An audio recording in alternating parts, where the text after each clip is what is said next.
할렐루야. 하나님의 크신 사랑이 이 새벽에 우리 가운데 가득한 줄 믿습니다. 오늘 우리는 골로새서 3장 12절로 4장 1절의 본문을 통하여 천국 시민권자의 합당한 인격이라는 제목으로 하나님의 말씀을 함께 나누도록 하겠습니다. 우리는 계속해서 골로새서를 통하여 신앙의 바른 자세를 점검하고 있습니다. 바울은 이제 예수 그리스도로 말미암아 영생을 소유한 새 사람이 되었다면 새 사람다운 삶을 살아야 된다라고 말하고 있습니다. 오늘 본문은 새 사람으로서의 성도가 실천해야 될 신앙의 덕목들을 소개하고 있습니다. 옷의 종류는 기성복이 있습니다. 또 한 가지는 맞춤식 정장이 있습니다. 바울식 표현으로 놓고 본다라면 성도들은 하나님의 택하심을 받은 거룩하고 사랑을 받은 자로서 하나님께서 맞춰주신 옷을 입고 살아야 된다라는 것입니다. 그 옷은 다음과 같습니다. 12절 보십시오. 긍휼과 자비와 겸손과 온유와 오래 참음을 옷 입고라고 했습니다. 새 사람이 되기 이전에 입고 있었던 옷은 무엇이었습니까? 어제 본문 8절을 보십시오. 분함과 노여움과 악의와 비방과 너희 입에 부끄러운 말이라. 옛사람이 입고 있던 옷과 새 사람이 입어야 할 옷을 보니 너무도 비교되지 않습니까? 신자는 이제 옛사람의 옷을 벗고 새 사람으로서 5가지 인격의 옷을 입어야 됩니다. 그런데 이 옷을 입을 수 있는 사람이 누구일까요? 아무나 이 옷을 입을 수 있는 것이 아닙니다. 12절 상반절에 너희는 하나님이 택하사 거룩하고 사랑받는 자처럼 이라고 표현했습니다. 하나님의 택함을 받은 자만이 이 옷을 입을 수 있습니다. 성도는 교회를 다닌다고 해서 붙여준 호칭이 아닙니다. 특별한 직분이 없는 사람을 향하여 부르는 호칭, 성도가 아닙니다. 성도는 하나님 안에서 거룩하게 구별된 사람을 지칭하는 단어입니다. 구약에서는 이스라엘로 대표되는 하나님의 백성을 지칭했습니다. 신명기 33장 2절과 3절을 보면요. 그가 일렀으되 여호와께서 시내산에서 오시고 세일산에서 일어나시고 바란산에서 비추시고 1만 성도 가운데 강림하셨고 그의 오른손에는 그들을 위에 번쩍이는 불이 있도다.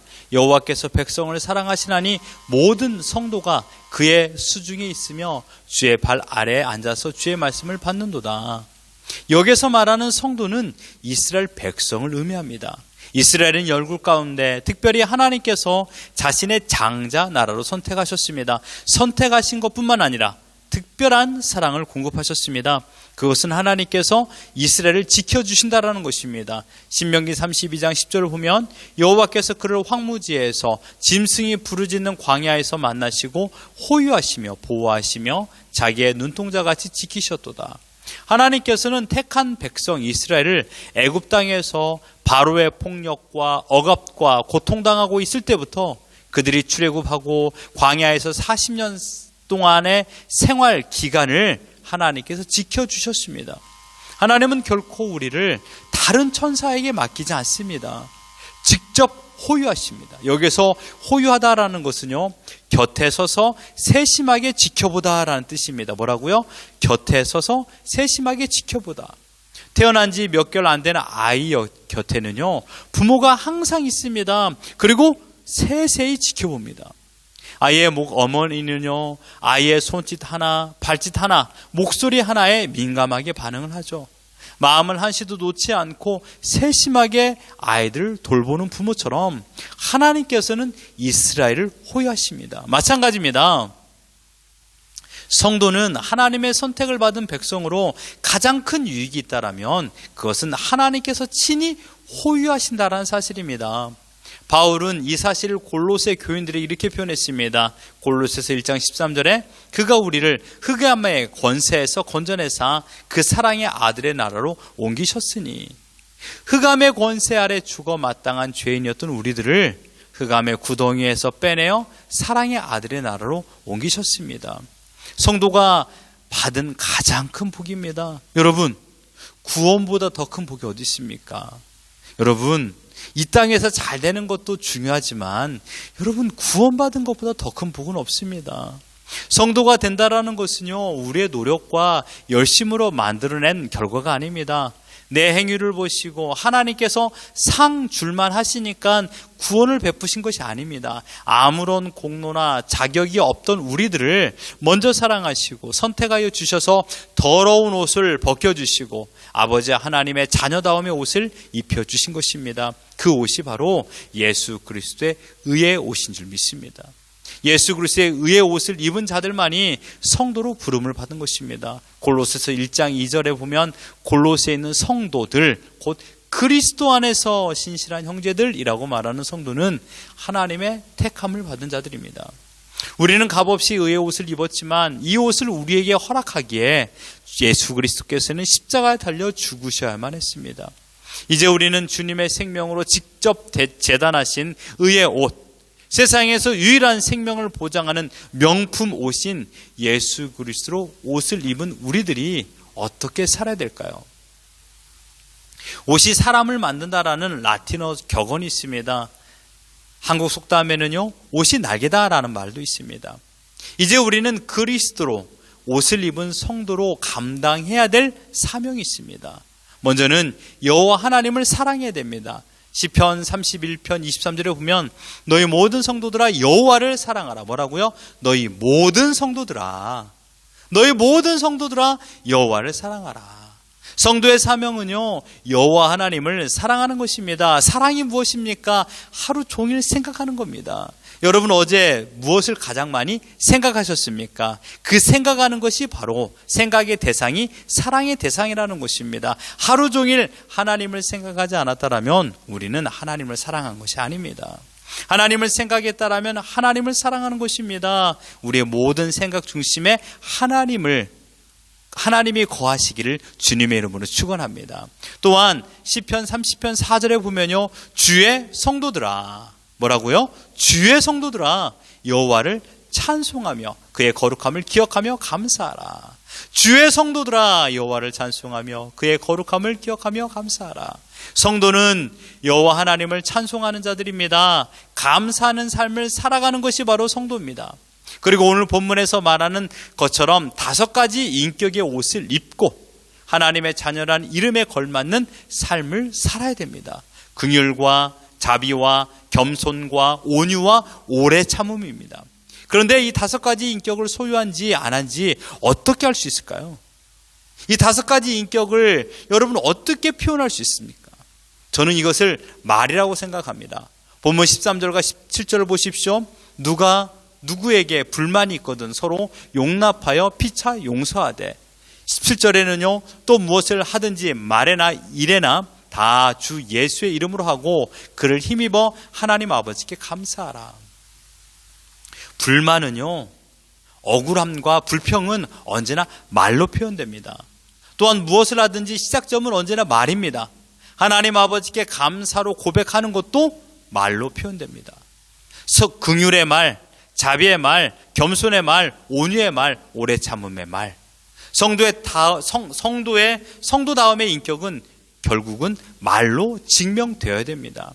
특별히 5가지 인격의 말을 어디에서 행해야 할까요? 18절로 22절에 보면요, 아내들아 남편에게, 남편들아 아내에게, 자녀들아 부모에게, 부모들아 자녀에게, 종들아 상전에게. 제일 먼저 가정에서 이러한 5가지 인격의 말을 해야 된다는 것입니다. 우리는 가장 소중한 것을 가장 소홀히 대할 때가 많습니다. 왜요? 항상 곁에 있기 때문입니다. 항상 먹는 밥, 항상 먹는 물, 항상 먹는 공기, 항상 곁에 있는 사람, 소중하기 때문에 항상 곁에 있는데, 그러나 항상 곁에 있기 때문에 함부로 대할 때가 많이 있습니다. 우리의 가정에서 그리스도의 인격이 서로 교통해야 됩니다. 한쪽만 진행되어서도 안 됩니다. 부부끼리, 형제끼리, 부모와 자녀끼리 서로가 서로에게 하나님 나라의 시민권자로서의 성숙한 신앙의 모습으로 만들고 아름답게 교제가 이루어져야 됩니다. 지금은 서로가 부족하고 어렵고 힘든 시기를 보내고 있습니다. 하지만 만들어져 갈 것입니다. 모난 부분은 깎고 다듬어야 됩니다. 패인 부분은 채우면서 진짜 명품 인격을 만들어야 됩니다. 그런데 이 일의 전문가가 계시니 누군지 아십니까? 우리 아버지 하나님이십니다. 그리고 그 만들어지는 작업장이 어디입니까? 우리 가정입니다. 전문적으로 세밀하게 다듬어 결국은 아름다운 화합을 만들면서 예수 그리스도 닮아가는 완성형 성도로 만들어 가는 것입니다. 성도는 천국 시민권을 가진 사람이라고 말하는 자들입니다. 그런데 우리의 삶은 천국 시민권자의 삶인가요? 천국 시민권을 가지고 있지만 이상하리만큼 세상 사람들보다 더 부족한 인격을 가지고 살고 있는 자들도 많습니다. 우리가 하나님의 자녀라고 부름을 받은 것만으로도 이 땅에서 받아 누리는 복 중에 최고의 복을 누려 하건만 천국 시민권자에 걸맞는 삶이 나타나지 않습니다. 참으로 이상하죠. 묻고 싶습니다. 여러분들은 정말 예수 그리스도로 말미암아 천국 시민권자가 되셨습니까? 이 사실을 믿습니까? 그렇다면 믿음은 삶으로 증명되어야 됩니다. 주일에 설교했던 것처럼, 말씀드렸던 것처럼 아브라함에게 하나님은 믿음의 대답을 행동으로 나타내 보이라고 하셨습니다. 이삭을 바치는 것이었죠. 사랑하는 성도 여러분, 바울은 예수 그리스도의 옷을 입고 살아가는 성도는 어디를 가든지 무엇을 하든지 특별히 가정에서부터 말로 신앙의 인격을 증명하라고 말하고 있습니다. 우리의 말을 책임지시기를 바랍니다. 긍휼과 자비와 겸손과 온유와 오래 참음으로 여러분의 말을 책임지십시오. 여러분의 말에 아름다운 5가지 천국 시민권의 인격을 옷 입히십시오. 벌거 벗긴 말을 여러분의 가정에서 하지 마십시오. 단정하고 아름답고 깨끗한 옷을 입힌 말을 행하시길 바랍니다. 특별히 이번 방학을 맞이해서 우리 자녀들과 함께 있는 시간들이 참으로 많습니다. 특별히 부모님 여러분, 복음의 진수를 가정에서 보여주시기를 바랍니다. 우리 자녀들에게 성숙한 신앙의 모델이 되어주시길 바랍니다. 다시 말씀드립니다. 우리 자녀들에게 성숙한 신앙의 모델이 되어주시길 바랍니다. 우리 자녀들에게 모델은 우리 부모님뿐이 없습니다. 부모의 모습을 보고 배웁니다. 전국 시민의 삶을 여러분의 말로, 여러분의 가정에서 여러분의 자녀들에게 증명하시길 바랍니다. 우리는 하나님의 부름을 받은 천국 시민 곧 성도입니다. 성도에 걸맞는 훌륭한 인격을 가지고 훌륭한 언어 생활을 여러분의 가정에서 펼치기를 바랍니다. 이런 은혜가 가득한 우리 모두가 되어서 기쁨이 넘치고 감사가 넘치고 긍휼과 배려와 사랑과 이해와 용납이 가득한 언어로 우리 서로 보듬어주는 우리 모두가 되기를 예수 그리스도 이름으로 축원합니다.